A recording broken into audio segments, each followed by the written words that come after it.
ഇതെന്താട്ടോ അത് യെല്ലോ കളറിലാണല്ലോ വെള്ളം വരുന്നത്. ഈ ടോയ്ലറ്റ് ഇപ്പൊ ഒന്ന് വെള്ളം ഇവിടുന്ന് വരുന്നത് കുഴൽക്കിണറാണ്. കുഴൽ കിണറോ? കുഴൽ കിണർ ഈ യെല്ലോ കളറിലുള്ള ഈ വെള്ളത്തിലാണോ ജനങ്ങൾ ഇതിന് കാശ് വരുന്നില്ലേ? ഇതിന് കാശ് വരുന്നില്ലേ? വയലിലത്തെ വെള്ളം എന്ന് പറഞ്ഞാൽ ഈ യെല്ലോ കളർ വെള്ളമാണോ കൊടുക്കുന്നത്? എന്ത് ഇതിപ്പോ കോട്ടയം ബസ് സ്റ്റാൻഡിലാണ് കേട്ടോ. കോൺട്രാക്ട് എടുത്തുള്ള ആളാണ് നമ്മളുടെ മുന്നിൽ നിൽക്കുന്നത്. അതായത് 10 രൂപ വെച്ച് വാങ്ങുന്ന ടോയ്ലറ്റില് വെള്ളം മഞ്ഞ കളറ്. കുഴൽ കിണർ എന്ന് പറഞ്ഞിട്ടുണ്ടെങ്കിൽ ശുദ്ധമായിട്ടുള്ള വെള്ളം കിട്ടാ അറിയോ? നിങ്ങള് ഏത് രീതിയിലാണ് ഇത് സപ്ലൈ ചെയ്യുന്നത്? ഏത് രീതിയിലാണ് ഈ വെള്ളം വെച്ചിട്ട് ഇൻഫെക്ഷൻ ആവില്ലടോ? ഇൻഫെക്ഷൻ ആവില്ലേ? മുനിസിപ്പാലിറ്റിക്ക് അറിയാം അല്ലെ? മുനിസിപ്പാലിറ്റിക്ക് അറിയാം. തനിക്ക് യാതൊരു കുഴപ്പമില്ല അല്ലേ? നോട്ടീസ് കൊടുത്തിട്ടുണ്ട്. അതായത് ഈ യെല്ലോ വെള്ളം യാതൊരു കുഴപ്പമില്ല, ഹെൽത്ത് ഇഷ്യൂസ് ഇല്ല. ഇങ്ങോട്ടൊന്ന് വന്നേ, ഇങ്ങോട്ട് വേണോ? ഇങ്ങോട്ട് വരും. ഞാൻ 10 രൂപ കൊടുത്തിട്ടാണ് എന്ത് മനസ്സിലാവുന്നുണ്ടോ? ഒരു പ്രോപ്പർ സർവീസ് ആയിരിക്കണം. ഇവിടെ പൈപ്പ് തുറന്നിട്ട് ഈ കാണുന്ന വെള്ളമാണ് കേട്ടോ. കോൺട്രാക്ട് എടുത്തിട്ടുള്ള ആൾക്കാർക്ക് മഞ്ഞ കളർ വെള്ളം. ഇതൊക്കെ ഏത് രീതിയിലൊക്കെ ഇൻഫെക്ഷൻ ആവണോ? തനിക്ക് ഇത്രയും ധൈര്യം എവിടുന്ന കിട്ടുന്നത്?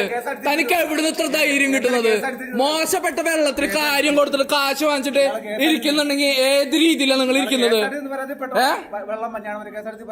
ഒരു കോൺട്രാക്ടറാണ് നിൽക്കുന്നുണ്ടില്ലേ? ഒരു കോൺട്രാക്ടർ പ്രോപ്പറായിട്ട് വെള്ളം ശുദ്ധജലം കൊടുക്കാനുള്ള സംവിധാനം ഉണ്ടാക്കാൻ കഴിഞ്ഞിട്ടില്ലെങ്കിൽ പിന്നെ എന്തിനാണ് താൻ കോൺട്രാക്ട് എടുക്കുന്നത്? ശുദ്ധജലം കൊടുക്കാൻ കഴിയുന്നില്ലെങ്കിൽ താൻ എന്തിനാണ് കോൺട്രാക്ട് എടുക്കുന്നത്? തെളിഞ്ഞ വെള്ളം കൊടുക്കാൻ കഴിയുന്നില്ലെങ്കിൽ എന്തിനാണ് കോൺട്രാക്ട് എടുക്കുന്നത്? കുഴൽക്കിണറിലാണോ ഈ യെല്ലോ വെള്ളം വരുന്നത്? ശുദ്ധജലം പോലും കൊടുക്കാൻ കഴിയാത്ത ആൾക്കാരാണ് കേട്ടോ. വെള്ളമാണ് വന്നുകൊണ്ടിരിക്കുന്നത്. ഈ ശുദ്ധമായിട്ടുള്ള ജലം വെച്ചിട്ടുള്ള ആൾക്കാർക്ക് ഹെൽത്ത് ബേസ് ചെയ്തിട്ടുള്ള ഇഷ്യൂസ് ഉണ്ടാവുന്നതാണ്. എന്തെങ്കിലും മറുപടി പറയാനുണ്ടോ? എന്തെങ്കിലും മറുപടി പറയാനുണ്ടോ? എന്തെങ്കിലും നടപടി എടുക്കാൻ കഴിയോ? കണ്ണിൽ മുന്നിൽ കാണുന്ന അനീതി, അതായത് ഒരു തെറ്റ് തടയാൻ വേണ്ടിയിട്ടാണ് നിങ്ങളുള്ളത്. എന്തെങ്കിലും ഒരു നടപടി എടുക്കാൻ പറ്റുമോ? ജനങ്ങളുടെ ആരോഗ്യത്തിന് പ്രശ്നം ഉണ്ടാവുന്ന രീതിയിലാണ് വെള്ളം യെല്ലോ കളറില് മഞ്ഞ കളറില്. നടപടി എടുക്കാൻ പറ്റുമോ? ക്യാമറ താഴ്ത്തേണ്ട ആവശ്യമില്ല. ഇത് സോഷ്യൽ ഇഷ്യൂ ആണ്. ക്യാമറ താഴ്ത്താൻ ഏത് രീതിയിൽ നിങ്ങൾ പറയുന്നത്? ഈ ക്യാമറ താഴ്ത്താൻ പറയാൻ എന്ത് റേറ്റ് ഉണ്ട് നിങ്ങൾക്ക്?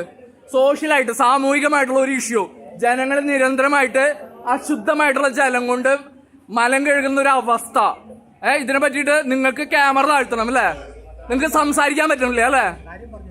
കാര്യം പറയൂ, കാര്യം പറയൂ, ജനങ്ങളോട് സംബന്ധിക്കൂ, പറയൂ. ഒരു തെറ്റ് തടയാൻ വേണ്ടിട്ട് ഒരു അനീതി ചൂണ്ടിക്കാണിച്ച് എന്തെങ്കിലും നടപടി എടുക്കാൻ പറ്റുമോ? ഒച്ചയില് സംസാരിക്കുന്നത് നമുക്കൊരു ധർമ്മമുണ്ട്. ഇവിടെ ജനാധിപത്യമാണ്. ഇവിടെ നമ്മളൊരു കംപ്ലൈന്റ് പറഞ്ഞിട്ട് എടുക്കാനോ കാര്യങ്ങൾക്കോ നടപടി എടുക്കാനോ നിങ്ങൾ തയ്യാറാണോ? നിങ്ങൾ തയ്യാറാണോ? സ്റ്റേഷൻ മാസ്റ്ററാണ് അധികാരി. ജനങ്ങൾക്ക് മലിനമായിട്ടുള്ള ജലത്തില് മലം കഴുകേണ്ട അവസ്ഥ അതെ തള്ളി നീക്കുന്നത് പൊതുജനത്തിന്. ഏത് രീതിയിൽ തള്ളി നീക്കുന്നത്? ഒരു കംപ്ലൈന്റ് പറയുമ്പോ പ്രോപ്പർ ആയിട്ട് എടുക്കാൻ കഴിയില്ല. ഒരു അനീതി നടക്കുന്നത് കാണുമ്പോ തനിക്ക് നടപടി എടുക്കാൻ പറ്റില്ല. തല്ലാൻ വരുന്ന താൻ ആരാടോ തല്ലാൻ? കാണിക്കണോ? താൻ എന്താ ഭാഗത്തോണ്ട് കാണിച്ചത്? എന്താ ഭാഗത്തോണ്ട് കാണിച്ചത്? താനൊക്കെ എന്ത് ഗുണ്ടായിസാണ് കാണിക്കുന്നത്? പൊതുജനത്തിന് വേണ്ടിയിട്ടാണ് സംസാരിച്ചത്. മനസ്സിലായില്ലേ? ആ മഞ്ഞ വെള്ളമാണ് വരുന്നത് ടോയ്ലറ്റില്. അത് ജനങ്ങൾക്ക് എത്രത്തോളം ആരോഗ്യകരമായിട്ടുള്ള ഇഷ്യൂ ഉണ്ടാവും. ഇയാൾ കാണിച്ചത് എന്താണെന്നറിയോ? അരഭാഗത്തോണ്ട് അസഭ്യം കാണിക്കുന്ന മനുഷ്യൻ. മനസ്സിലാവുന്നുണ്ടോ? തല്ലാൻ വരിക. ഒരു കംപ്ലൈന്റ് പറയുമ്പോ പൊതുജനത്തിന്റെ ഒരു പ്രശ്നം പറയാൻ വരുമ്പോ തല്ലാൻ വരിക. ഇവൻ ആരാണ്? എനിക്ക് പരാതികള് ഞാൻ അങ്ങോട്ട് വന്നപ്പോ താൻ എന്താണ് ചെയ്തത്? താൻ എന്താ ചെയ്തത്?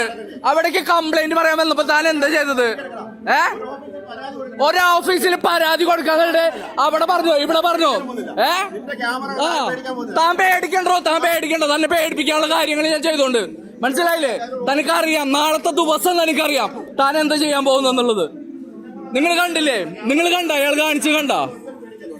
നിങ്ങൾ കണ്ടില്ലേ ബൈ? അസഭ്യം കാണിച്ചു കണ്ടില്ലേ? ഇതാണ് ഇവൻ അരഭാഗത്തോണ്ട് കാണിക്കുന്ന അസഭ്യം കാണിച്ച മനുഷ്യനാണ് ഈ നിൽക്കുന്നത് കേട്ടാ. പൊതുജനത്തിന്റെ ടാക്സിൽ റൺ ചെയ്യുന്ന ഒരു KSRTC ഉദ്യോഗസ്ഥനാണ് അരഭാഗത്തോണ്ട് അസഭ്യം കാണിച്ചിട്ട് പൊതുജനത്തിനോട് കാണിക്കുന്നത്. കണ്ടോട്ടാ, ഇയാൾക്ക് ഭയമില്ലാന്ന്. ഭയക്കേണ്ട ആവശ്യമില്ല. മനസ്സിലായില്ലേ? ഇത് ജനങ്ങളാൽ നിർമ്മിതമായിട്ടുള്ള ഗവൺമെന്റ് ആണ്. സ്റ്റേഷൻ മാസ്റ്ററുടെ സാന്നിധ്യത്തിലാണ് കംപ്ലൈന്റ് രജിസ്റ്റർ ചെയ്തിട്ടുള്ളത്. എനിക്കിപ്പോ തെളിവിന്റെ ആവശ്യം ഇങ്ങനെയാണ് ഞാൻ എടുത്തിട്ടുള്ളത്. ഓക്കെ അല്ലേ? ഓക്കെ.